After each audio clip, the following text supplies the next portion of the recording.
Hi, I'm Bart Hanson, the owner and operator of CrushLivePoker.com. The following hand comes from our call-in show that we record at 4:45 p.m. Pacific Time every Monday. If you want to call in your hand, check out the phone number in the description. This is a big O hand. Okay. All right. Type hand, but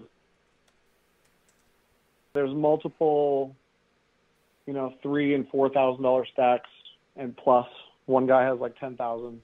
So it's a very deep game, and the straddles are anywhere from $10 to $20.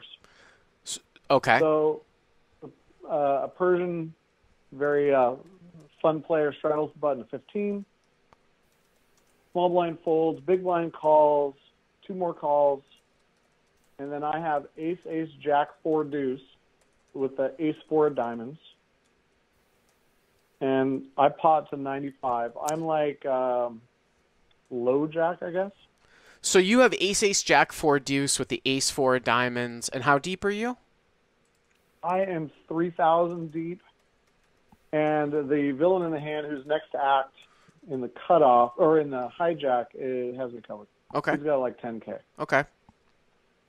He calls the 95. The button calls the 95. One of the limpers folds. Two of the other limpers call. So it's like 500 in the pot. So it's 5 ways, right? 5 ways. Okay. Very good game. About $500. The flop is 3-3 deuce with a 3-2 of diamonds. Okay. Checks to me. So you're in the hijack, right? There's 2 people to your left. Is that right? I'm in the low jack. The hijack and the button called. Yeah. All right. Yeah, correct. There are 2 people in position and 2 people out of position to me. And the villain is the next act. He's in the hijack. Yeah. I mean, I think I would check here. I mean, you're up against 4 5-card hands. You know what I mean? Yeah, It's right? Like somebody has the fucking 3, right? Yeah, I mean, the other thing too is that time. like I could see check folding here, to be honest with you, depending on the action. I mean, you're never going to think your diamonds are even all that good necessarily. Right. I mean, 3s and deuces get played. Yeah. Right? Yeah. So what? So I checked. Yep. I checked, and it checks through. Okay. Turns a 3. Wow. Interesting. Yeah. Right. Checks to me, and the people that check to me that I'm in position on, they're fairly passive. I mean, one of them can be sandbagging a 3. Sure, but yeah, really, but it's Big O though. You wouldn't expect someone just to give somebody a free ride. Although I probably still would check again though, Chris. To be honest with you, yeah, right. Just because like you've got the nut low draw and you have the second nut high. I mean, occasionally someone can make a full house on you on the turn. I mean, on the river, but someone might stab at it. I would probably check here again. Well, and I want to protect my stack. I don't want to get blown off my equity. I checked. Yeah. And it checked through again. Okay. And I'm just like, oh, man, this is going to get gross. So the river's a 5. River's a 5. So you make a wheel and you have 3s full of aces. Yeah. Yeah. Uh-huh. So I check. So you check the river? I'm sorry. It gets checked to you. Yeah. I bet 400. Okay. And then the guy who has me covered on the left here, who's a good player, and he can be aggressive when he needs to be. He makes it 1,000. So the guy in the hijack makes 1,000? You're right. Yeah. The guy who's sitting on 10 dimes. Mm-hmm. 1,000. Yeah. And I have about 2,000, 2,500 left. And so it folds to you? Folds to me. That's pretty interesting. I mean, this guy, Big O is such an interesting, this guy's never going to just raise with ace 4, is he? Oh, yeah. I mean, I don't think so. Yeah. I think he's got a little of this and a little of that, if you know what I mean.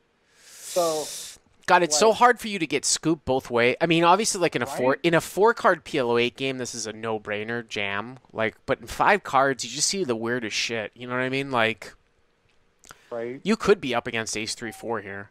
I mean, you have 2 aces in your hand. I know. And I'm trying to think of, like, You could be up against ace 3-4, and you could also be up against 5-5 Ace ace four 4. five five. Yeah, Yeah. yeah. And you know, when you have 5 cards in your hand, and people are like, "Oh, you're scared of monsters in the bed." No, it's Big O, and what I try to come back to is that like what is he raising the river with? You know what I'm saying? Like, Exactly. so like, is he just raising like ace 4, even ace 4-6? You know what I mean? Like, you get 5 cards, so that's why like it's tough for me to say in this format whether or not you should jam back over the top, because if the guy was clueless, I would move in. If you think that the guy has an aware, like if you think that the guy is somewhat aware, I would just call. I mean, I think that he's totally aware. okay, then I would probably just call called. that. Yeah. I just called, and he had ace 9-9 4 deuce. Wow. So you feel like you left some money on the table then? Well, I'm just like, well, I just want to. Yeah. Because he's like, oh no, you can't raise the river there, because, dude, I could easily have you quartered, you know, and I'm just like, oh.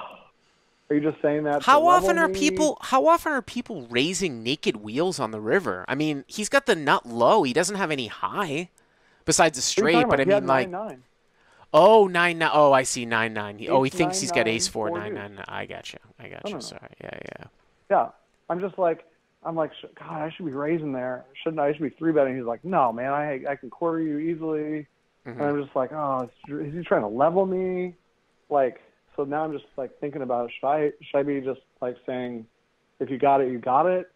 Like, I don't know. Was that too nitty to not 3-bet? I don't think it's too nitty. I think it really depends on the player, and it also too depends on the style of your opponent. Like, if he ever is checking through ace 3-4, like a lot of times in Big O, people just don't check hands. So if you think that the guy never has a 3 here, then you probably should just jam the river. But I don't know about the guy. You know what I mean? I mean, you get 3/4. If the guy doesn't have a 3, and he's in position too.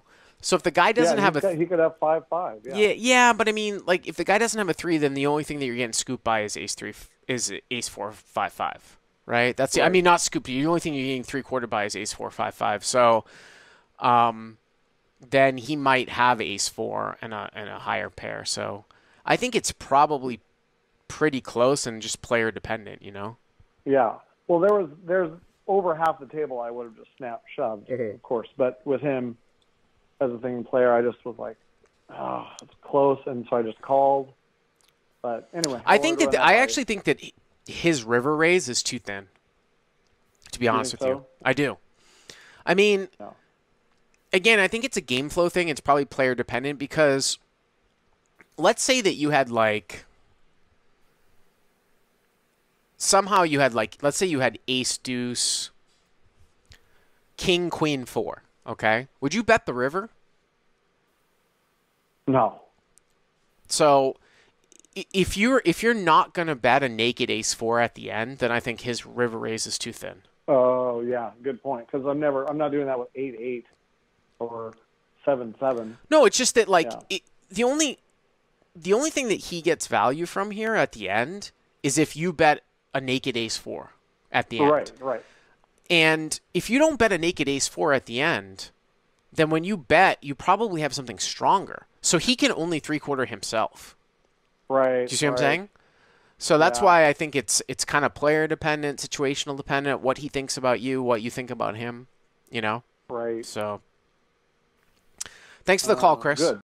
Hey guys, if you like what you've seen here, please click on the subscribe button and you'll get notified every time we put up a new video. And if you want to check out crushlivepoker.com for the first month free, use the code YTA100. Click on the link right there.